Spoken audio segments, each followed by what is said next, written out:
Boa tarde a todos e todas. Vamos dar início a mais uma apresentação do projeto ligado ao Programa de Pós-Graduação em História da Universidade Federal do Amazonas. Então, um momento importante em que as pesquisas discentes dos alunos do doutorado e do mestrado, principalmente do doutorado, estão fazendo nesse momento em que a pandemia está entre nós e não podemos nos encontrar pessoalmente, então essas lives acabam resolvendo um pouco a questão, né? Espero que todos estejam bem. Nós temos uma convidada e um tema especial na tarde de hoje, que é a professora Luciane Maria Dantas de Campos. Eu vou já falar um pouquinho dela antes de passar para a nossa convidada. E apenas lembrando aos colegas que estão nos ouvindo que não deixem de visitar o canal do YouTube criado pelo Programa de Pós-Graduação em História da UFAM, não é? E deixem lá também o like de vocês. É importante porque é mais um espaço de interação entre alunos, professores e a comunidade também, a comunidade acadêmica, né? Como falei para vocês, a gente tem hoje a grata satisfação de receber uma pesquisadora importante e que vem desenvolvendo um trabalho significativo na Universidade Federal do Amazonas já de longa data, que é a Luciane Maria Dantas de Campos. Eu tenho uma satisfação especial porque acompanho um pouco de longe assim, a trajetória da Luciane já há muitos anos. Lembro do momento da graduação, então aí vai um pouco da biografia acadêmica dela, não é? Luciane foi aluna do programa de pós-graduação em História entre 2002, 2000 e 2004. Naquele momento já fez uma exploração do tema da imprensa, não é? Mais tarde viria a fazer projetos de especialização avançando para a temática de gênero, que é um tema em que hoje ela domina, né? Tanto gênero e história das mulheres. E no mestrado, a Luciane desenvolveu uma pesquisa, uma dissertação importantíssima, chamada Trabalho e Emancipação, um olhar sobre as mulheres de Manaus entre 1890 e 1930. Atualmente ela se vincula ao doutorado em História, na UFAM também, onde desenvolve uma outra pesquisa relacionada aos estudos de gênero, cujo título é A Revolução das Saias, a luta pelo voto feminino e pela elegibilidade no Amazonas, pegando aí o período de 1890 a 1950. Eu destacaria, assim, como algo importante a ser mencionado, antes de passar a fala para a Luciane, que me coloco na posição não tanto de quem a acompanhou, mas de um testemunho da trajetória e da evolução da Luciane no domínio dessa temática e nas contribuições que tem dado até aqui para os estudos de gênero no Amazonas, né? Mais recentemente, às vezes a gente se afasta um pouquinho, passa alguns anos sem se ver, os alunos voltam para o mestrado, voltam para o doutorado, né? E quando muitas vezes os encontramos, são outras pessoas, nem sempre se mantiveram atualizados, se distanciaram um pouco da história, há alguma defasagem. E com a Luciane, reencontrá-la no doutorado foi uma grata surpresa, e mais ainda por perceber que em nenhum momento ela ficou parada após a defesa da dissertação, e pelo contrário, adensou as leituras, não é? Estabeleceu novas reflexões sobre a temática e trouxe um projeto absolutamente instigante, que é o que a gente vai já ouvir e presenciar. Então, eu daria as boas-vindas para a Luciane, dizendo a todos assim, que tenho, e para ela em especial, que tenho absoluta certeza de que essa live vai ser muito interessante. Tá? Então, fico aqui como espectador, vocês aí do outro lado podem ir usando o chat do Facebook e fazendo comentários e até mesmo questões que queiram que no final a Luciane comente, né? A gente vai ter mais ou menos uma fala de 30 minutos, depois uns 30 minutos para uma interação com vocês a partir das perguntas, ok? Das questões que vocês levantaram. Então, Luciane, muito bem-vinda. O programa de pós-graduação em História te agradece a colaboração e acho que vai ser interessante para todos nós te ouvir. Por favor, assuma aí o controle da sala. Obrigada, professor. Boa noite a todos e a todas, em especial a você, professor Balcar. Obrigado pela mediação dessa live, né?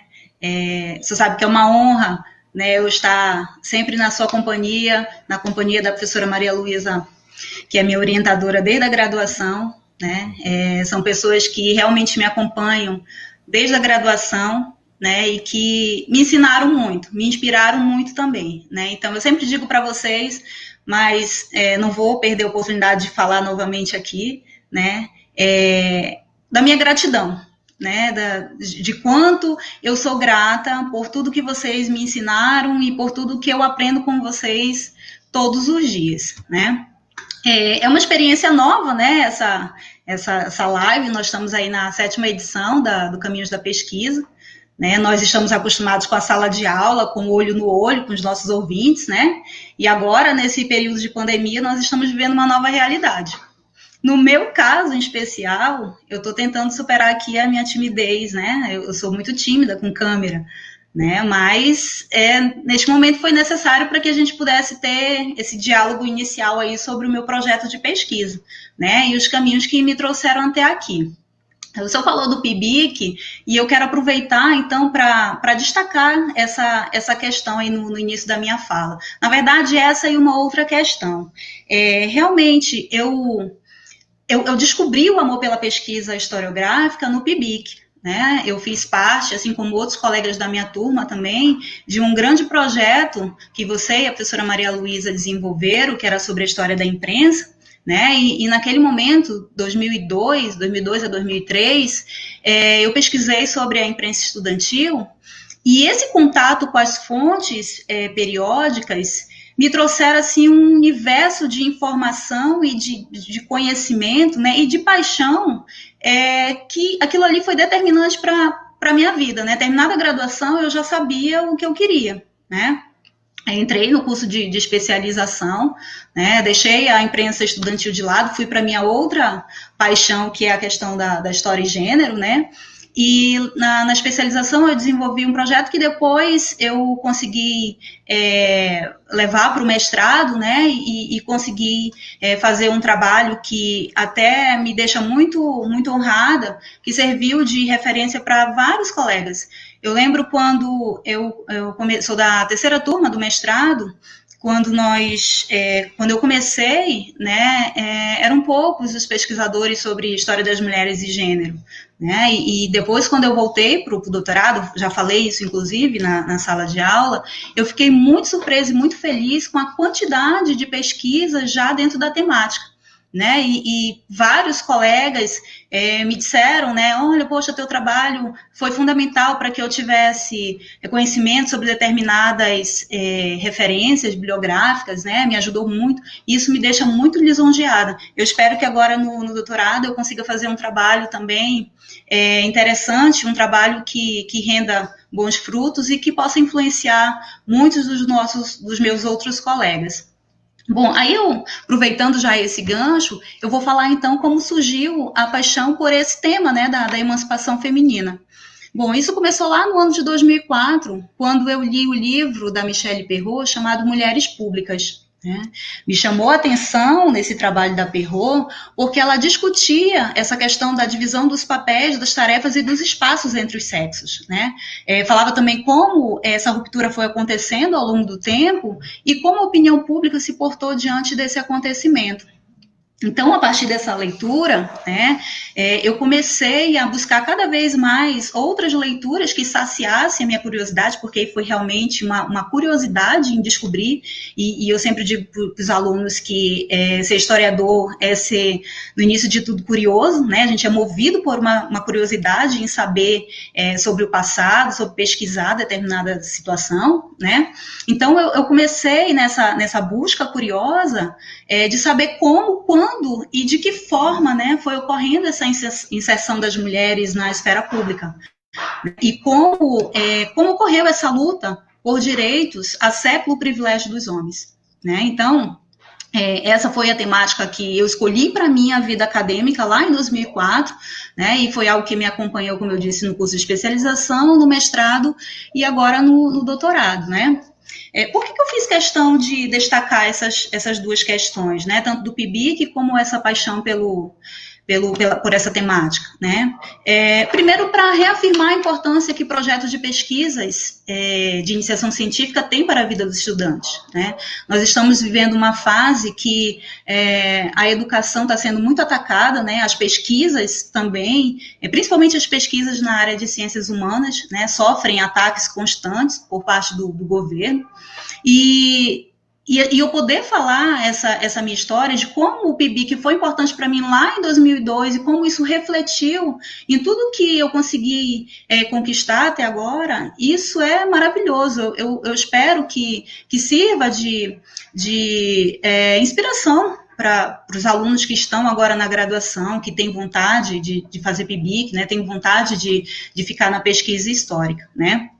E também, né, como eu acabei de falar, a gente, como professor, a gente espera poder inspirar os alunos, né? Eu fui inspirada por vários professores e pesquisadores. Você, inclusive, professor, né? A professora Maria Luísa, que é minha orientadora desde a graduação, né? A quem eu quero agradecer mais uma vez por me acompanhar e apostar em mim desde sempre, né? Mais do que uma orientadora, ela é uma amiga já.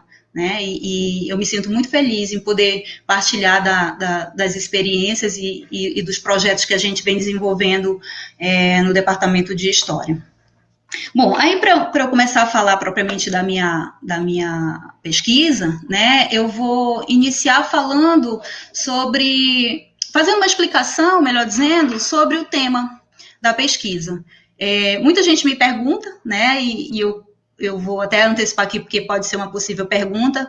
Quando me perguntam sobre o que eu estou pesquisando, e eu falo, né, a temática e falo o nome da minha pesquisa, todo mundo fica muito curioso. Mas por que a Revolução das Saias? Né? O título de um projeto, pelo menos para mim, é a última coisa que eu faço. Né? Me dá muito trabalho. Eu acho que tem que ter um pouco ali de criatividade, um pouco de humor e deixar também, né, sempre aquela dúvida, né, aquela curiosidade. Pelo título, a gente muitas vezes é movido por uma leitura, né? Então, esse título eu escolhi quando eu estava fazendo uma leitura, que depois eu vou falar um pouco mais sobre isso, e aí me chamou a atenção essa frase, né? Eu vou contar uma historinha para explicar esse título.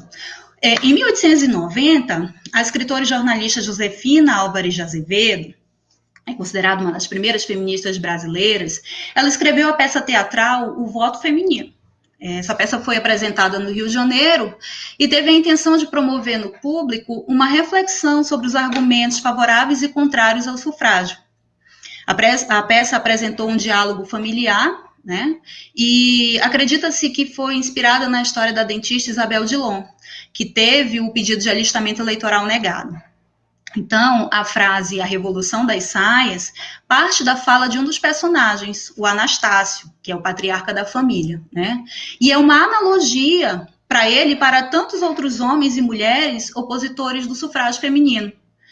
opositores esses consideravam que a entrada das mulheres na vida política seria uma calamidade, uma grande desgraça, né, que atingiria não só as mulheres, mas as famílias e toda a sociedade de modo geral, né? Então, a Josefina, ela escreveu, a peça só foi apresentada uma única vez, né, mas para promover essa reflexão. E aí ela conseguiu atingir o objetivo dela, né, porque não só ali nas pessoas que estavam presentes no teatro, mas no que se comentou depois, né, na imprensa, muitas pessoas se posicionaram ou a favor ou contra, né, o sufrágio. E no momento em que realmente essa discussão está acalorada, né, na imprensa, no boca a boca da sociedade, né, porque é um momento também onde esse tema vai estar em debate na Assembleia Constituinte, né, então, embora tenha sido apresentado só uma vez, de certa forma, ela conseguiu atingir o objetivo dela, que era promover essa reflexão. Então, quando eu li, né, só para resumir aí, quando eu li essa frase dentro da fala do Anastácio, né, na hora eu disse, esse é o nome que eu quero, esse título que eu quero para a minha tese, né, Revolução das Saias, justamente para provocar um pouco essa curiosidade, do que vem ser a Revolução das Saias, né, uma forma pejorativa, né, da sociedade da época de pensar essa questão de emancipação feminina. Bom, dito isso, eu acho que vale a pena aqui eu contextualizar um pouco sobre a temática da emancipação e também trazer um breve histórico sobre a luta sufragista. Aí eu começo dizendo que o Hobsbawm, lá na obra A Era dos Impérios, defendia que no início do século XX surgiu a nova mulher. E, de fato, né, é consenso para os pesquisadores da história das mulheres que esse período marcou um momento histórico decisivo e vitorioso para as causas emancipacionistas. As lutas empregadas pelas mulheres, desde as últimas décadas do século XIX, resultaram, né, no século seguinte, na conquista de vários direitos civis e políticos, como educação, trabalho, profissionalização, sufrágio e elegibilidade. Essas lutas permitiram, muitas mudanças no comportamento feminino, possibilitando com isso, né, uma redefinição da mulher na sociedade.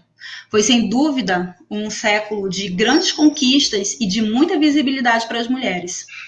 Essas questões, então, né, envolvendo a emancipação feminina, a partir do acesso à educação e ao trabalho remunerado, foi, então, o meu objeto de pesquisa no mestrado. Né, como o professor mencionou, o meu título da dissertação é Trabalho e Emancipação, um olhar sobre as mulheres de Manaus. Né, eu trabalhei com um recorte temporal de 1890 a 1940. Né. Na dissertação, então, eu tive a oportunidade de apresentar como resultado a identificação dos espaços sociais ocupados pelas mulheres em Manaus, né, até a década de 1940, e foram muitas as oportunidades e campos de trabalho remunerado que se abriram para as mulheres no Amazonas nesse período, né, isso como consequência do desenvolvimento econômico do Estado, a partir da extração do látex, né? Nós também analisamos a busca e o ingresso das mulheres na educação básica, superior e profissionalizante, né?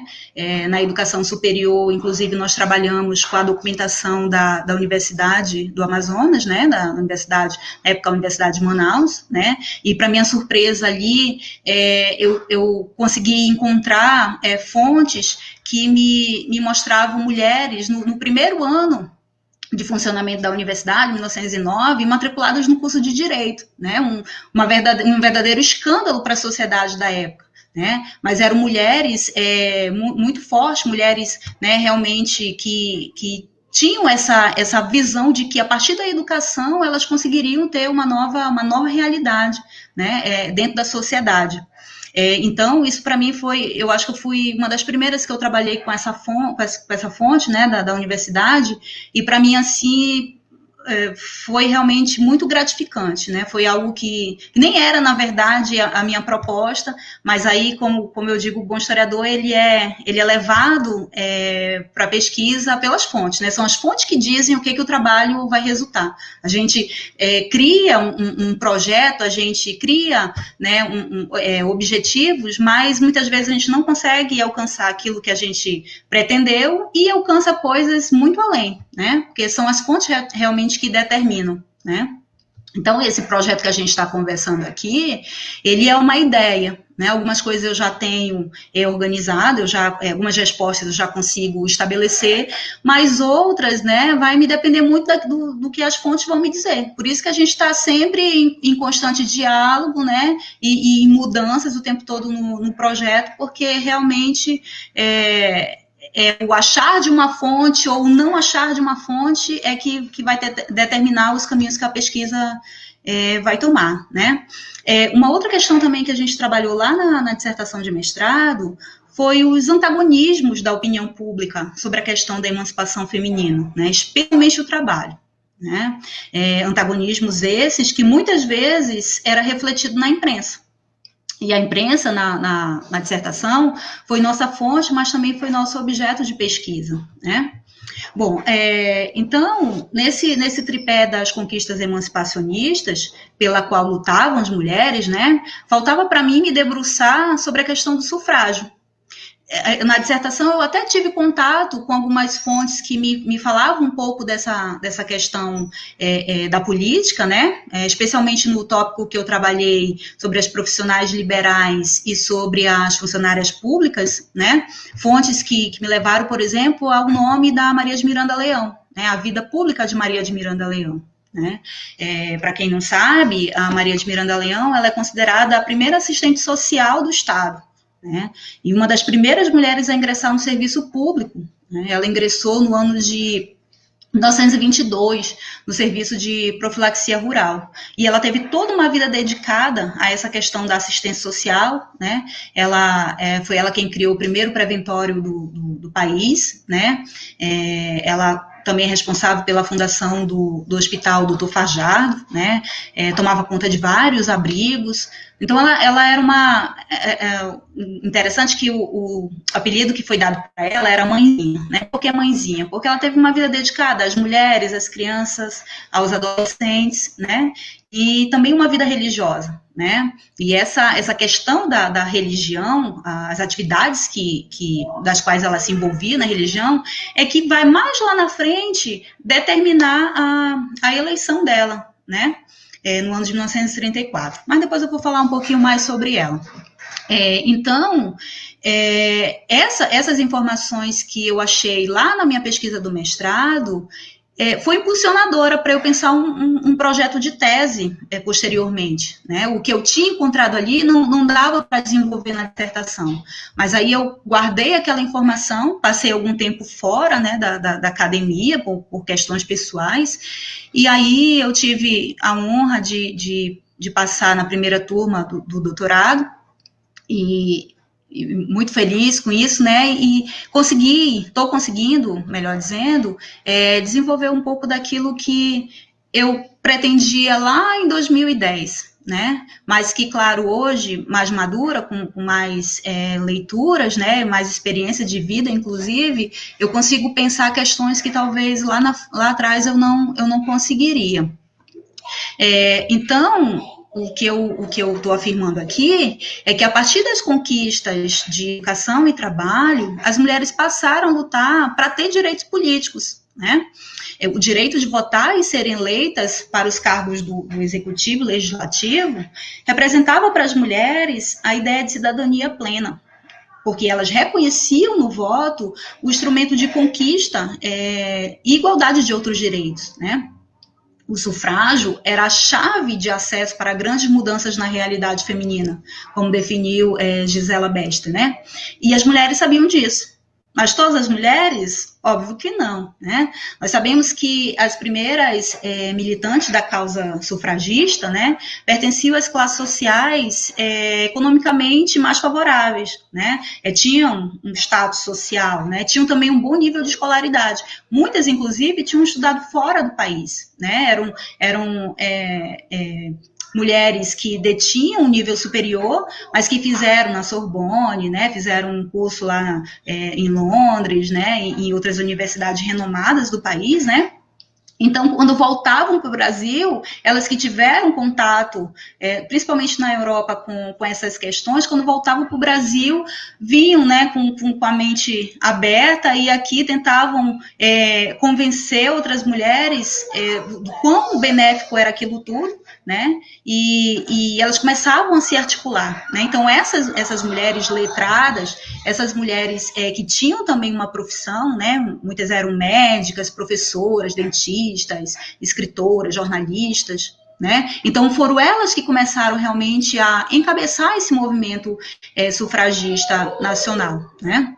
E aí eu tomo emprestada aqui uma frase da Jane Hanner, quando ela diz que a questão do sufrágio pôde tornar-se um tópico mais vital para as feministas cultas, que experimentavam um sentimento de frustração e privação política. Né? Era notório que para elas, né, era notório que sem o sufrágio elas não seriam verdadeiramente iguais, né? Elas não seriam cidadãs se elas não tivessem direitos políticos, né? E é exatamente essa questão do grupo, né, da classe que vai lutar pelo sufrágio, que é um motivo de crítica para tantas feministas, né? Essas feministas, muitas feministas não compactuavam com a ideologia do movimento feminista, né? E porque diziam que ele só contemplava o interesse de algumas poucas mulheres, né? E que não resolveria outras questões que envolviam as mulheres, né?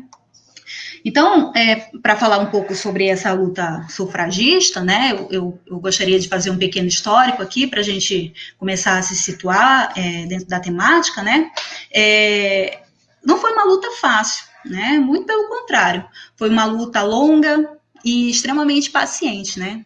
Aqui no Brasil foram aproximadamente 4 décadas, isso se a gente contar de 1890 até a década de 30, né, 1890, quando as lutas realmente começam a se tornar mais organizadas, né, e você tem ali um movimento mais intenso, né, então foram mais de 4 décadas de muitas reivindicações, debates, discussões políticas, articulações feministas, que envolviam não só mulheres, mas também muitos homens que apoiavam as causas, né, apoiavam a causa, muitos políticos, né?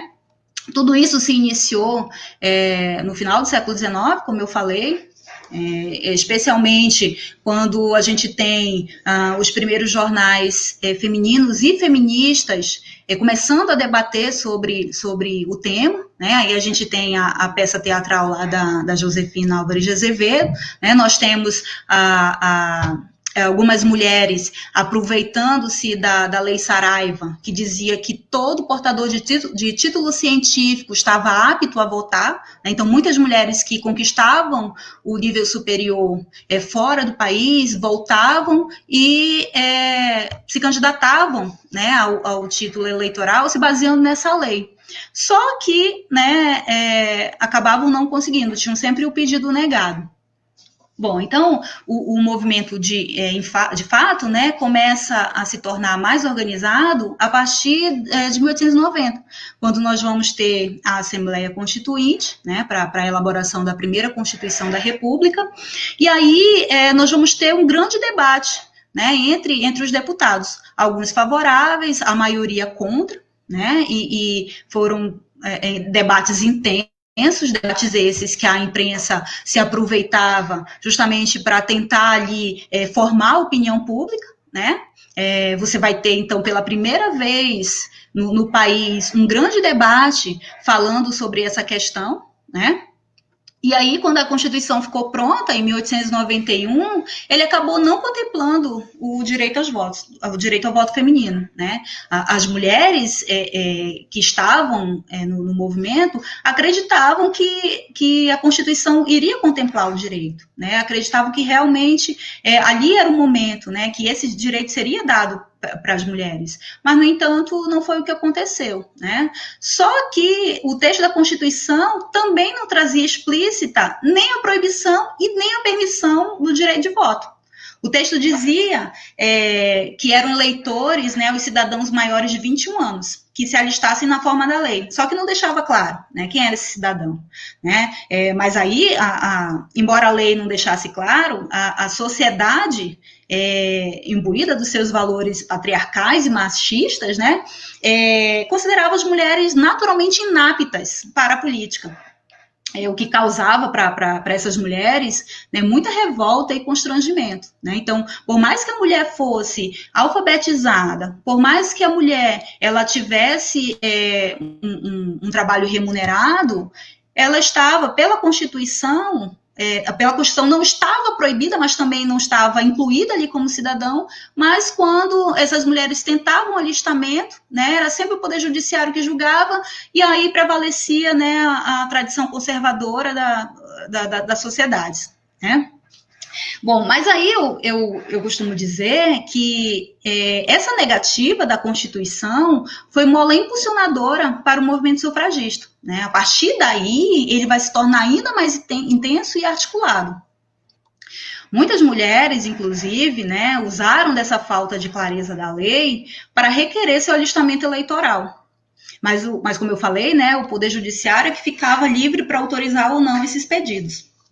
E aí, por exemplo, nós temos como exemplo a trajetória da estudante de Direito, Diva Nazário, né? Ela foi em busca, né, do seu alistamento eleitoral na cidade de São Paulo, no ano de 1922, dizendo que o voto era constitucional e que era seu direito exercê-lo, né? Mas ela teve pedido negado várias vezes e causou espanto, inclusive, por todos os setores por onde o processo dela passou, porque era uma mulher ali se candidatando para um título eleitoral, né? E após a negativa da justiça, ela escreveu um livro. Este livro aqui, né? O Voto Feminino e o Feminismo, né? Onde ela, de certa forma, faz uma denúncia, né, sobre esse machismo, sobre esse preconceito que a sociedade, então, delega, né, às mulheres e à luta sufragista, né, e onde também ela vai descrever toda a sua luta, né, uma luta persistente em busca do alistamento eleitoral. Esse livro ele foi publicado no ano de 1923, essa aqui é uma versão mais atualizada, né, mas aí ele traz... Tenta colocar um pouco... Oi, professor. Tenta colocar um pouquinho mais frente da câmera. O livro. Beleza. Isso, pronto. Ok. Então,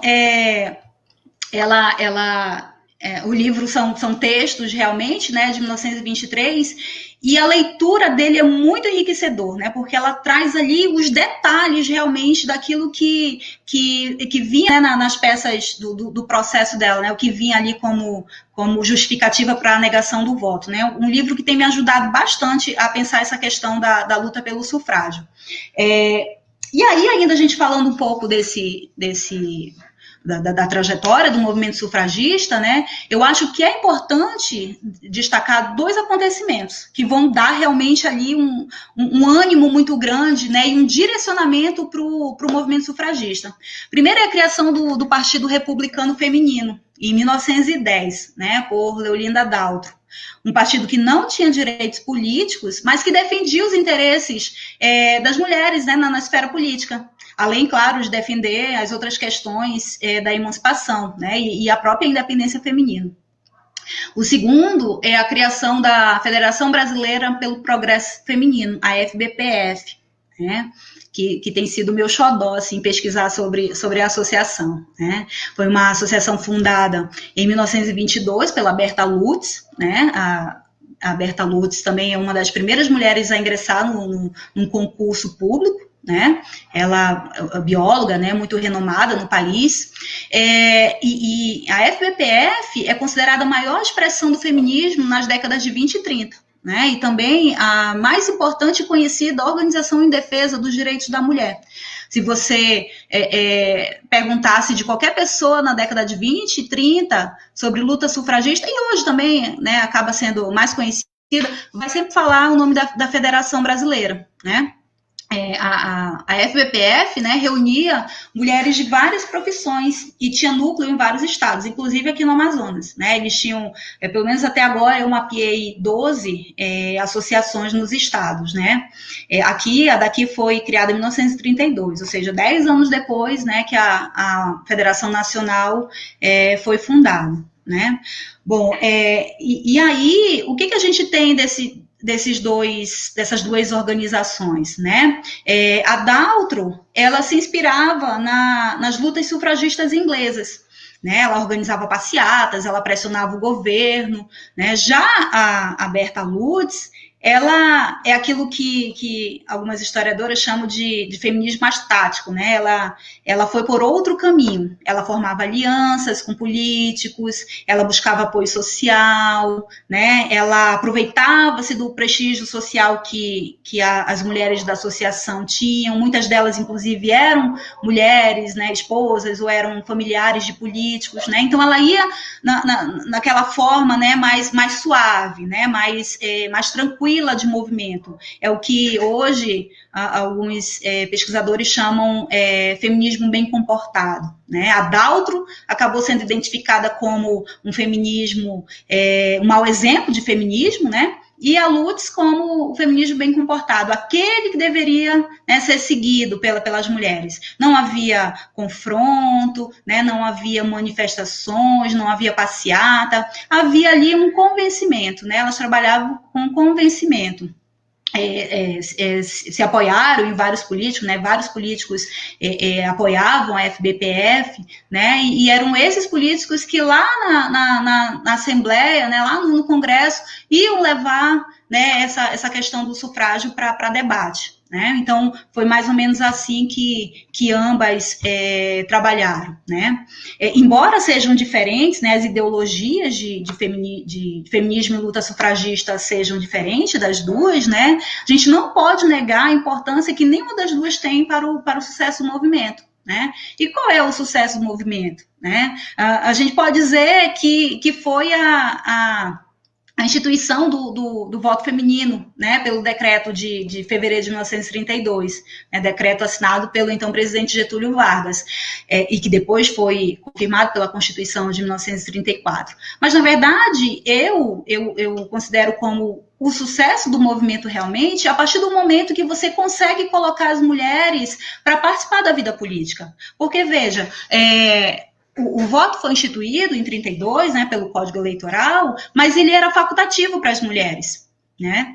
Em 34, quando ele é confirmado pela Constituição, como eu falei agora há pouco, continua ali com a ressalva que só as mulheres que tinham trabalho remunerado eram obrigadas a votar. As outras continuavam, né, desobrigados, né, era facultativo. Né? Então, eu costumo dizer que o sucesso da Federação Brasileira e da luta sufragista como um todo foi quando as mulheres começaram realmente a se convencer que participar da vida política era algo que ia determinar a conquista de muitos outros direitos. Né? Inclusive, se a gente for tentar fazer uma comparação com os dias atuais, é ainda isso que nós temos. Né? Nós somos a maioria do eleitorado, mas a participação das mulheres na política é muito pequena. São várias questões, né, que a gente pode pensar como resposta para isso tudo, mas enquanto a gente não tiver uma representação maior na política, muitos dos direitos que a gente pleiteia aí há décadas vão demorar a acontecer, né? Porque são ali a maioria homens debatendo questões que são próprias nossas, né? Então, para mim, o sucesso do movimento é quando as mulheres começam realmente a se inserir na política, começam a se candidatar, né? Quando elas começam a se alistar para votar, né? Bom, então o que eu falei, né? Mesmo depois do direito ao voto, a luta sufragista, né? E a luta dessas federações estaduais, né? Ligadas à Federação Nacional, continua. Né? O objetivo era realmente convencer essas mulheres a participar da vida política. Bom, falar esse contexto aí, esse breve histórico sobre a luta sufragista, né? Eu acho também que é válido eu falar que, embora esse movimento não seja, o movimento sufragista, desculpem, não seja uma temática nova, né, na historiografia nacional, né? Muito pelo contrário, né? E aí a gente tem, por exemplo, nas últimas 2 décadas, né, o interesse maior dos historiadores, né, pelo tema, né, especialmente ali no eixo sul e sudeste, né? Onde vários trabalhos de graduação e pós-graduação foram publicados, permitindo que a gente conheça esse longo caminho percorrido pelas militantes do movimento, né, analisando os percalços enfrentados e resgatando também a história de vida das pioneiras. Né? Mas enquanto lá no sul e sudeste esse é um tema já que tem bastante debate, né? Tem muitos trabalhos. Aqui ainda no cenário local, nós ainda temos um silenciamento historiográfico, né? Muitas lacunas ainda precisam ser preenchidas. Né? Essa ausência de referências me trouxe muita inquietação, incertezas, né? E também questionamentos. Sobre se houve aqui no Amazonas, né, uma luta, um movimento organizado, né, sobre a questão do sufrágio, né. Eu ficava me perguntando se aqui as mulheres esboçaram as suas opiniões, né, se as mulheres aqui realmente tinham interesse de participar, como elas viam essa luta que acontecia principalmente lá no Rio de Janeiro, a capital da República, né, então isso me causava, assim, muita curiosidade, e para minha tristeza, foram poucas as referências que eu achei, né, então eu estou com um trabalho aí que às vezes me causa até um certo medo, né? Será que eu vou conseguir encontrar as respostas que realmente eu pretendo, né? Bora ver. Se não encontrar, né, a gente muda tudo aí e pega uma temática interessante também para trabalhar dentro dessas questões aí que eu estou abordando, né? Então, oi, professor. Vai finalizando um pouquinho a fala para a gente abrir para as perguntas do pessoal. Não, você tem tempo para finalizar. Né? Você tem tempo para finalizar, fica tranquilo. Passa muito rápido, né? É só para dar um tempinho também para a turma dialogar contigo pelo chat. Tá bom, eu vou finalizando aqui então, tá? Então, né, para a gente correr um pouquinho aí com essas questões, quando eu pensei no projeto de pesquisa, algumas perguntas foram decisivas para que eu construísse esse projeto, né? Primeiro, me perguntando se as mulheres amazonenses participaram da luta sufragista, né? Como foi o movimento aqui, como as militantes da Federação Amazonense participaram, né, como elas viram essa luta, né, como foi a questão da elegibilidade, quem eram essas primeiras mulheres que se inseriram na política estadual, né, questões essas, né, que realmente eu vou ficar muito feliz se realmente eu conseguir responder com as fontes que eu estou pesquisando. Então, só para fechar aqui, quais são os objetivos geral da pesquisa? É investigar a participação das mulheres amazonenses na política, a partir do início das lutas sufragistas. E como objetivos específicos, a gente pretende analisar a articulação da Federação Amazonense pelo progresso feminino na luta sufragista nacional, identificar, né, os personagens desse processo, como eu disse, não eram só mulheres, né, que lutavam pelo sufragismo, mas muitos homens também, né, apontar quais eram os argumentos e estratégias, né, e alianças que embasaram essa inserção feminina, né, refletir sobre as condições sociais impostas às mulheres, analisar o discurso da imprensa da época, né, sobre a luta sufragista. Como eu falei, a imprensa ela vai refletir, né, todo esse debate, né, aí a imprensa vai nos servir também como fonte e objeto de pesquisa, E eu pretendo mapear o pioneirismo político da Maria de Miranda Leão, né, e as motivações que estavam por trás da entrada dela na vida política, né. E aí, claro, né, eu vou investigar essa relação entre a Maria de Miranda Leão e os pares, né, os seus pares na Assembleia Legislativa. Bom, eu tinha outras questões ainda para falar, né, quem são as minhas bases teóricas, né, tanto a nível nacional como local, né, mas aí, de repente, alguma questão que esteja dentro desse tema, né, pode me fazer trabalhar as informações aqui ainda que eu queria conversar com vocês. Então, é isso, professor. Ok, Luciane, eu te agradeço. E acho que agora é um momento importante também. A gente tem um público bacana nas visualizações e talvez seja interessante dialogar um pouco, eles levantando questões ou perguntas, para você comentar. Então, a palavra volta para ti novamente daqui a pouco. Né? Uhum. Eu começaria até, talvez, colocando uma questão para ti, que eu acho que é importante, não é? Temos uma luta pelo sufrágio feminino, pelo voto feminino, né?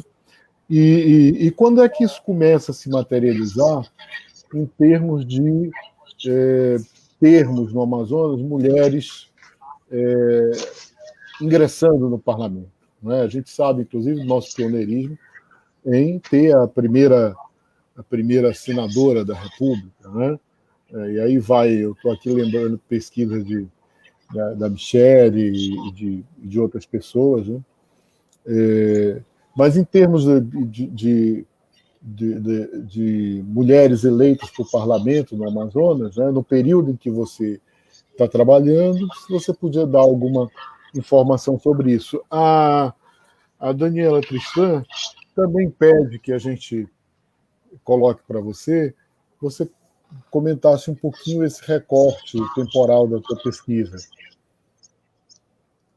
Uhum. Tá. Vou começar, então, com o recorte.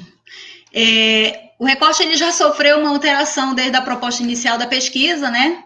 E ainda está aberto aí, ainda tenho muita conversa com a minha orientadora, né, a respeito disso. Mas a minha proposta é esse marco inicial de 1890, né, para ver esse início das lutas sufragistas, né, do Brasil, né, e eu já peguei na imprensa daqui algumas referências, né, sobre posturas mesmo sociais, né, sobre a questão do voto, né, então ali em 1890, para pegar esse início das lutas sufragistas, e eu quero ir até o ano de 1950, porque como o voto se tornou obrigatório para as mulheres com a Constituição de 1946, né? E aí, posterior, nós temos duas eleições, nós temos a eleição de 47 e a eleição de 1950, que inclusive vai ser para presidente da República, né? Eu quero ver como as mulheres amazonenses se inseriram nas eleições, né? Eu já peguei algumas informações em alguns jornais de mulheres que se candidatavam, né, ao título eleitoral, né? E aí eu quero ver a participação. Eu estou atrás, ainda não encontrei de 47 nem de 50 os dados estatísticos do Tribunal Regional, né, falando da quantidade de eleitoras, né? E aí, então, o meu objetivo é esse, ir até 50 para tentar ver, né, tentar descobrir como foi essa participação feminina nas eleições depois que o voto se tornou obrigatório, né? Porque, como eu falei, até o 46 não era obrigatório, só em 46 é que realmente todas as mulheres alfabetizadas, né, vão ser obrigadas a votar. Então, o meu recorte, ele está justificado por essas questões, né? Mas, como eu falei, é algo ainda que eu ainda vou fechar realmente com a minha orientadora, né? Mas a princípio é isso. Bom, sobre as mulheres, as mulheres que se inseriram na política, né? A primeira representante amazonense na política estadual vai ser a Maria de Miranda Leão. Ela vai ser eleita em 1934. ela foi a única mulher que concorreu ao pleito, né? Antes do pleito realmente acontecer, uma outra mulher também se candidatou pelo Partido Liberal, né? Mas no decorrer do processo eleitoral ela desistiu, né? A Mara Barroso, e aí ficou só a Maria de Miranda Leão disputando, né? E ela conseguiu uma das 30 vagas, né? Para a Assembleia Constituinte Estadual, né, e ela ficou no mandato até o ano de 1937. Né. Depois da Maria de Miranda Leão, nós só vamos ter a Eunice Miquiles, mas já na esfera federal. Né. Ela vai ser a primeira senadora brasileira. Inclusive, professor, o senhor falou aí na Michelle, e ela não vai me perdoar se eu não falar que no dia 12 de setembro ela vai lançar o livro falando sobre a Eunice Miquiles, né? 12 de setembro, às 9 horas da manhã, lá na Livraria Nacional. Né? Desde já, em nome dela, ela é minha amiga, né? Desde já eu convido quem tem interesse pela temática ou gosta de uma boa leitura, porque a Michelle escreve muito bem, né? Aquelas leituras que a gente não consegue desprender, né? A se fazerem presente lá e adquirir o livro, né? Que é o mais importante disso tudo. Né? Então, de 34, né, quando a Maria de Miranda foi eleita, né, nós não tivemos outras mulheres concorrendo no pleito. Pelo menos foi o que eu, até agora, né, constatei pela minha pesquisa. Né? Não sei se vou achar outras questões mais para frente, tá? Olha, o Rodrigo Tavares pergunta se você tem ideia de que motivações levaram a Maria de Miranda Leão a intervir, não é, nesse sentido de ingressar na política. Né? A Suelen Cristine também pergunta: você acredita que nesse período as mulheres tinham consciência desse voto ou elas eram ainda influenciadas pelos homens que as cercavam como maridos, pais, etc.? Miranda Leão, ela teve uma vida muito dedicada às causas sociais, né? Ela, inclusive, uma análise minha, né? Eu acho que toda essa questão dela estar envolvida nessas questões mais sociais e também religiosas é que vai fazer com que ela tenha êxito na eleição de 34, né? Ela se liga à Liga Eleitoral Católica, né? Ela é motivada pela união dos jovens católicos de Manaus, inclusive o jornal A Reação falava muito, né, do sufrágio, defendia muito o sufrágio feminino, que para mim foi até uma surpresa, porque a gente tem a Igreja Católica desse período como muito conservadora, e aí de repente um jornal ligado a questões religiosas, ligado à Igreja Católica, começa a falar para as mulheres e para a sociedade de modo geral que o sufrágio feminino não era uma aberração, como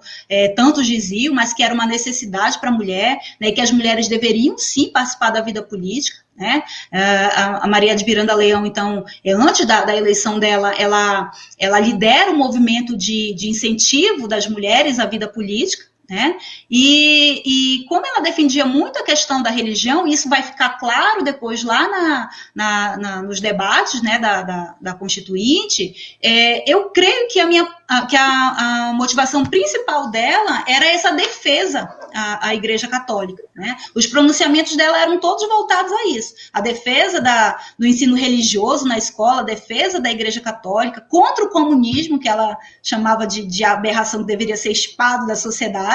Né? Então, inclusive na mesma eleição, um padre também, né, foi eleito, e ela coligava ali com o padre para juntos, né, formarem aquela aliança muito forte, né, em defesa da Igreja Católica. Né? E a outra pergunta, professor, desculpa, eu não anotei, fugiu aqui. É a pergunta da Sueli, posso ler para ti? Ela pergunta o seguinte: você acredita que nesse período as mulheres tinham consciência desse voto, ou elas eram ainda influenciadas pelos homens que as cercavam, como maridos, pais, etc.? Olha, eu acho, inclusive, que as próprias mulheres influenciavam os homens. né? Havia muito essa questão de as mulheres vão ser influenciadas pelos maridos, pelo pai, né? Pelos filhos, se fosse um caso. Mas se a gente for ver também na história, a gente vê que as mulheres sempre tiveram na cena pública e na cena política. Né? Quantas mulheres, inclusive ainda nos dias atuais, influenciam, né, os seus maridos em relação à política, em relação a outras questões sociais. Né? A justificativa maior usada pelos opositores ao sufrágio era exatamente essa, que as mulheres não votariam por elas mesmas, né? Mas que elas votariam seguindo uma orientação ou mesmo uma obrigação determinada pelo marido. Mas eu vejo o contrário, né? Eu vejo que eram mulheres, na sua maioria, com um bom nível de escolaridade, né? No início, acho que se candidataram realmente ao título eleitoral, né? E que tinham, sim, uma consciência, uma concepção da importância daquele voto. E essa outra questão que eu também falei, né, que as mulheres acabavam por influenciar também os homens, né? Isso é histórico na sociedade, né, professor? E não vai dizer que não, porque a gente sabe que é verdade, né?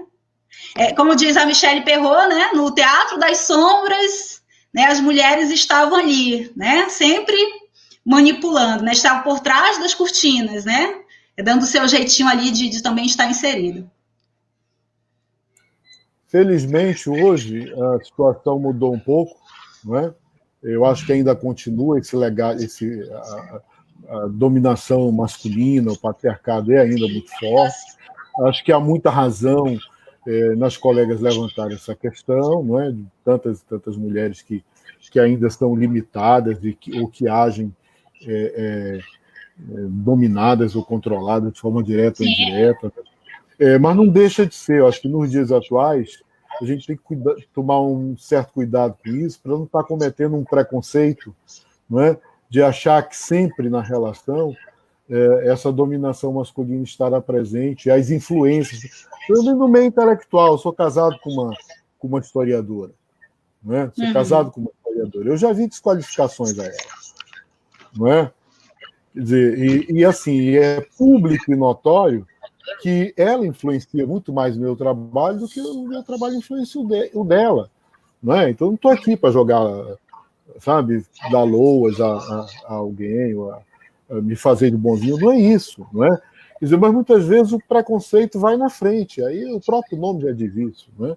Então, a gente tem essa imagem cristalizada, que é uma imagem real, que vem de um passado, uma tradição muito forte, que precisa ser derrotada, combatida, que está aí presente ainda, não é? Quer dizer, a luta feminina precisa se libertar, precisa continuar, e as mulheres precisam se libertar, inclusive, desse tipo de influência, não é? Mas não vamos perder de vista a ideia, que eu acho que também é muito concreta e real, não é? de que o sucesso feminino é uma realidade, não é? Que as mulheres sabem se impor, tem sabido se impor no âmbito da política, tem sabido se impor no âmbito da academia. Na academia eu convivo com inúmeras mulheres que não se sentem diminuídas por ninguém, nem precisam copiar modelos, né? Então, eu fico feliz. Eu acho assim, é um pelar um carro, reconhecer que isso é uma luta ainda aberta, não é? Mas que também já mudou muito. Tem uma outra questão que eu te colocaria, porque eu sei que você queria também falar das suas referências teóricas, né? E eu entendo o quanto é importante estar dialogando com outros pesquisadores, com outras pesquisadoras, né? O quanto isso enriquece o nosso trabalho, né? Então, te perguntar um pouquinho quem é que nessa jornada, quem é que tem te acompanhado, tanto no nível local, quanto no nível nacional e internacional, né? Com quem que você está dialogando, quem é que está fazendo mais com a cabeça nesse campo aí da história de gênero, história das mulheres. E para terminar, enquanto os colegas fazem outras questões, quer dizer, você falou em dois comportamentos que você presenciou na pesquisa, não é? Essa coisa do feminismo bem comportado, como alguns dizem, né? Você usou até um outro termo que eu acho que é melhor, menos pejorativo, né? Um feminino um pouco mais radical, Na fala masculina você vai de raivoso, né? E a gente está convivendo hoje com essa ideia dos feminismos plurais, que é uma ideia muito rica, em que identidades estão sendo reafirmadas também, não é? Ali onde uma ideia geral de feminismo encobria muitas diferenças entre as mulheres, né? Mas eu às vezes fico assim meio receoso que nesse afã de firmar uma identidade, muitas vezes a gente acaba visualizando no debate muito mais o confronto e o conflito e fica-se sem perceber muito onde é que a turma vai se juntar, não é? Quer dizer, como é que a gente faz convergir essas posturas importantes, necessárias, legítimas, mas qual é o denominador comum, não é? Quer dizer, não perder a ideia de que temos uma luta comum. Olha, eu dizendo que temos vocês têm uma luta comum. Mas os homens fazem parte dessa luta também. A gente conta com o apoio de vocês. Não sei como é que você vê isso, diga aí. Bom, eu vou começar então falando sobre as minhas referências, né? São várias as referências que me acompanham, né? Desde lá da época da especialização. Shelley Perrot, Jane Hanner, né? A Joana Maria Pedro, a Ana Maria Collin, né? E aí, quando eu estava organizando esse projeto de pesquisa, eu encontrei um texto muito interessante na internet, melhor dizendo um texto, depois encontrei uma dissertação, depois uma tese, que eu até brinco e digo que eu queria ter tido a criatividade para escolher o nome da tese dessa professora, né? Seria o meu título se não pertencesse a ela, né? E a partir desse achado na internet, né, eu fui encontrando muito mais informações e aí eu tive o prazer de conhecê-la, né, por intermédio da minha amiga Adriana Barata, o senhor também conheceu, a professora Maria Luísa, que é a professora Mônica Karavaitic, né? Ela é a minha grande referência hoje em relação à luta sufragista, né? Muitas outras historiadoras também têm trabalhos muito importantes também que estão me ajudando nessa questão da reflexão, mas os trabalhos da professora Mônica, né, têm sido as minhas influências principais, né? Porque ela vem desde lá da graduação, passando pelo mestrado, pelo doutorado, trabalhando essa questão do sufrágio, né? Então, assim, ela tem uma abordagem muito ampla, né, sobre essa questão, né? Ela traçou caminhos, assim, maravilhosos, né, abrangendo várias questões que eu nem pensava a respeito, né? Então, ela vem sendo a minha grande inspiração. E o nome da tese, que eu disse que seria o meu se não fosse dela, é As Filhas de Eva Querem Votar. Né? É exatamente essa questão, né, de como a sociedade até a década de 30 via essa questão aí do sufrágio, né? Então, é uma pessoa ímpar, né, uma pesquisadora maravilhosa e um ser humano incrível que vem me ajudando também a pensar algumas questões do meu trabalho. E aqui nas referências locais, né, eu estou contando muito com o trabalho da professora Maria das Graças Pinheiro da Costa, né, a tese dela de doutoramento, onde ela trabalhou a questão da educação no Amazonas na década de 30, né, e como a Constituição de 1935 vai ser determinante para algumas mudanças na educação, né, então nesse trabalho ela vai abordar toda a questão que está me dando base, né, a questão dos partidos políticos, né, a questão da própria eleição, os protagonistas desse cenário político todo, né, então as minhas referências políticas, e inclusive foi a minha primeira referência sobre a Maria de Miranda Leão, né, ainda na época do mestrado, tem sido do trabalho da professora Maria das Graças, né, eu já consegui ratificar algumas questões que ela trouxe na tese, né, já com as fontes que eu consultei. Eu tenho muita fonte para consultar ainda, mas por conta dos arquivos fechados, ainda por conta da pandemia, né, a gente não está tendo acesso. O que eu estou pesquisando é o que eu já tinha, ou o que eu encontrei disponível na internet, né, inclusive a documentação da Federação Brasileira pelo Progresso Feminino e da Federação Amazonense, que está disponível no arquivo público, né, então eu estou trabalhando com essas fontes agora. Esse esperando que as outras fontes, outros jornais que eu preciso consultar e a própria, os próprios anais, né, da Assembleia Constituinte Estadual, enquanto não posso consultá-las porque os arquivos estão inacessíveis, eu estou trabalhando com o que eu tenho aqui, né?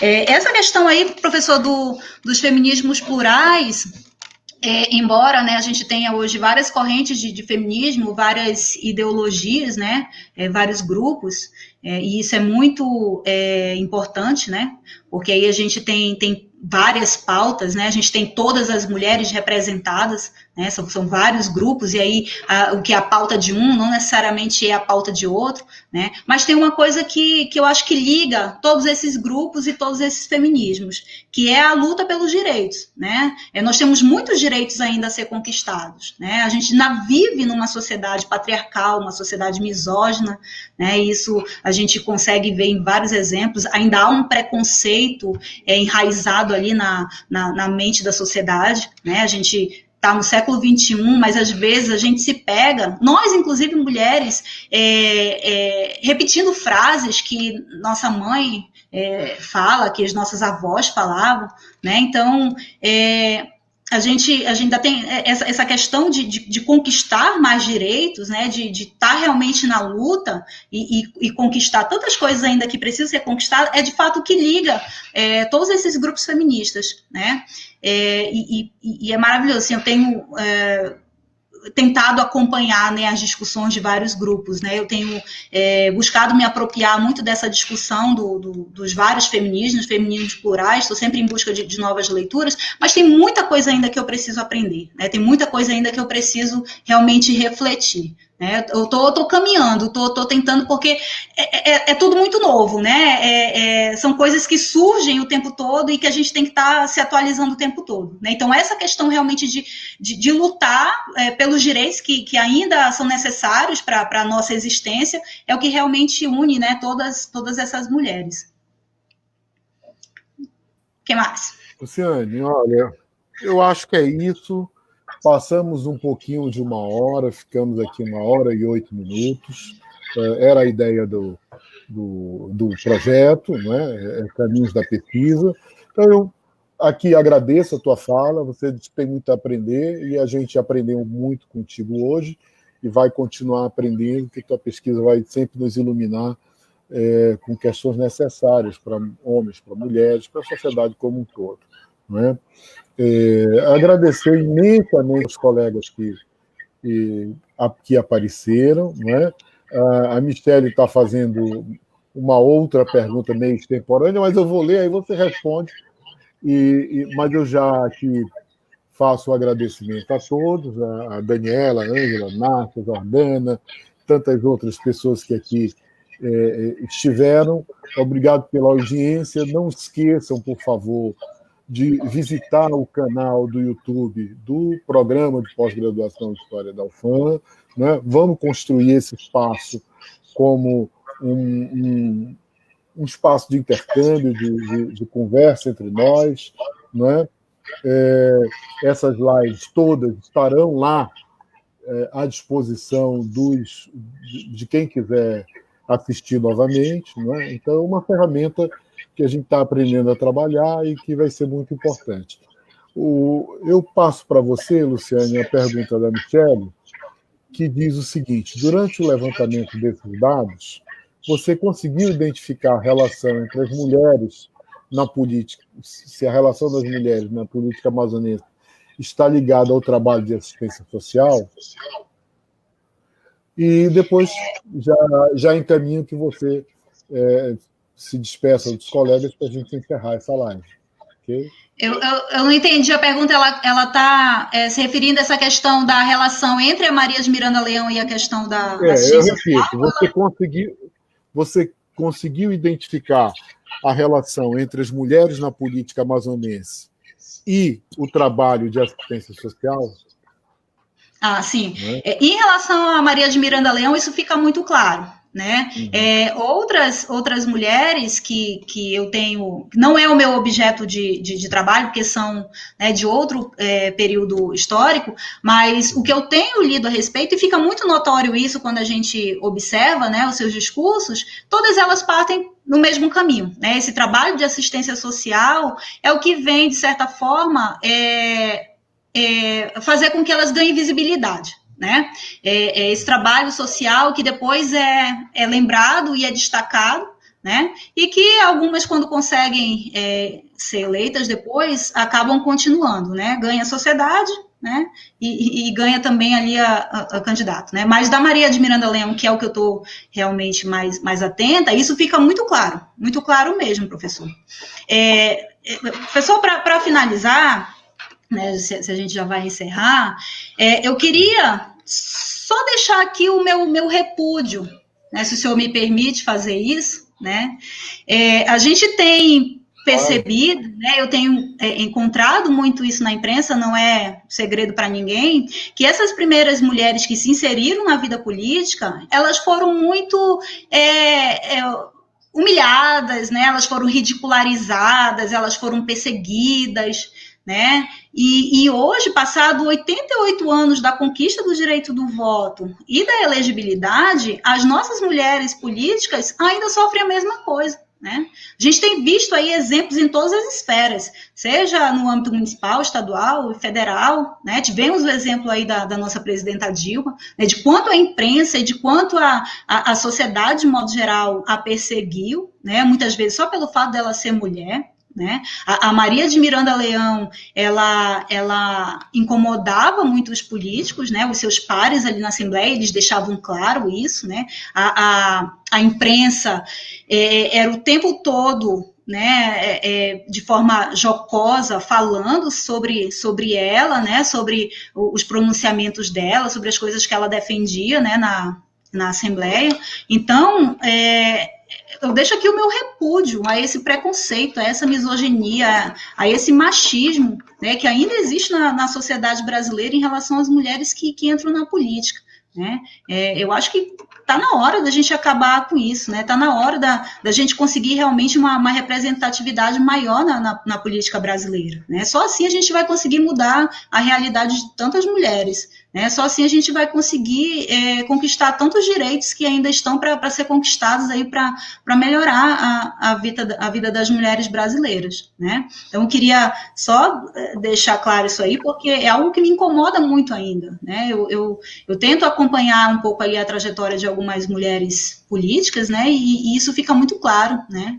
E aí também agradecer aos que estiveram conosco aqui, né, os colegas do doutorado, os meus amigos pessoais que devem estar por aí, né, pelo menos eu espero que estejam, né, dizer que eu me sinto muito grata, né, pelo apoio, pela torcida, né, eu tento ajudar no que eu posso, os colegas também, né, e agradeço muito a todos que me ajudam o tempo todo, né, tenho amigos, assim, muito queridos mesmo, que divide fonte, que divide, né, que vê, tá pesquisando alguma coisa, aí lembra de mim, manda para mim, né, isso é maravilhoso, a gente poder contar, assim, com a solidariedade, né, dos colegas e a torcida, né, então eu quero agradecer muito, agradecer a você também, professor, por ser essa pessoa tão maravilhosa, tão espetacular, alguém de uma humildade, assim, incrível, todos que lhe conhecem sabem disso, né, e concordam, né, a gente tem muito a aprender ainda, né, e vocês são nossas inspirações,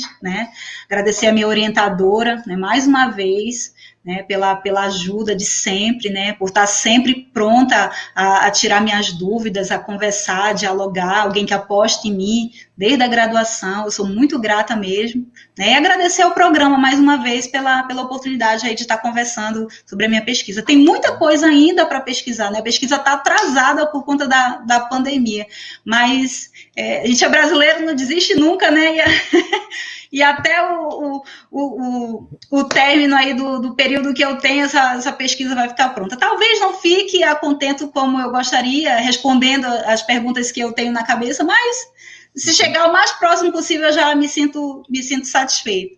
Então, obrigada, professor, e boa noite aí a todos. Espero que tenham gostado aí tempo passa muito rápido. Colegas, eu agradeço novamente a presença de todos. Diria para finalizar, hoje alguém me mandou uma pergunta, né, que circulou pela internet. Você, como orientador, quebraria uma obra do Homero Brito por se orientando? E eu respondi, eu quebraria duas, não é? E na verdade, quebraria muitas por vocês, sem nenhum peso na consciência. Colegas, boa noite para todos, muito obrigado. A gente se encontra numa outra live nos próximos dias. Tá? Até lá.